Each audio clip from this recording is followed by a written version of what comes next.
December एकता ॾियारे हवाले सां आदलपुर ऐं बरपासे वारे इलाइक़े में प्रोग्राम जारी आहिनि। हीउ प्रोग्राम मुनक़द कयो आहे जंहिंमें सिंध जा उलमा इस्लाम प्रोग्राम में शिरकत कई आहे।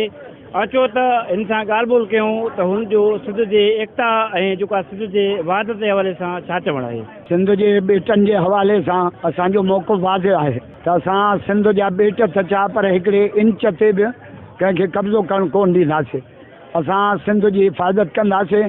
6 डिसंबर ते जेको ॾींहुं मल्हायो वियो आहे, 6 डिसंबर ते जेका रैली थिए पई, जेको ॾींहुं मल्हायो पियो वञे अजरक ऐं टोपीअ जे हवाले सां, एकता जे हवाले सां, उन ॾींहुं असां अजरक पाए टोपी पाए सिंध जे गद्दारनि खे पैगाम ॾींदासीं त सिंध जी सक़ाफ़त ज़िंदा आहे। असां सिंध जा सॼण आहियूं, सिंध जा वारिस आहियूं। सिंध जे सक़ाफ़त जी बि हिफ़ाज़त कंदासीं त सिंध जे दंगनि जी बि हिफ़ाज़त कंदासीं। पंहिंजी अख़बार जी तरफ़ां एकता ॾियारो मल्हाए रहिया आहियूं।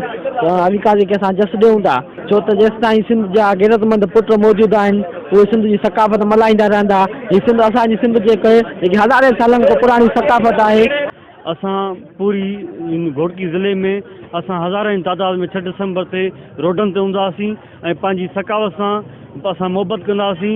ऐं जेकी बि पूरी दुनिया में जेका सिंधी रहनि था असां उनखे इहा अपील था कयूं 6 डिसंबर ते जेको आहे वधि में वधि में ॾियारा मल्हाया वञनि। जेको एकता ॾियारो आहे भरपूर नमे सां आदलपुर खां घोटकी ताईं मल्हायो वेंदो, जंहिंमें सिंध जा नौजवान ऐं हलाली पुट शिरकत कंदा टोपी अजरक पाए।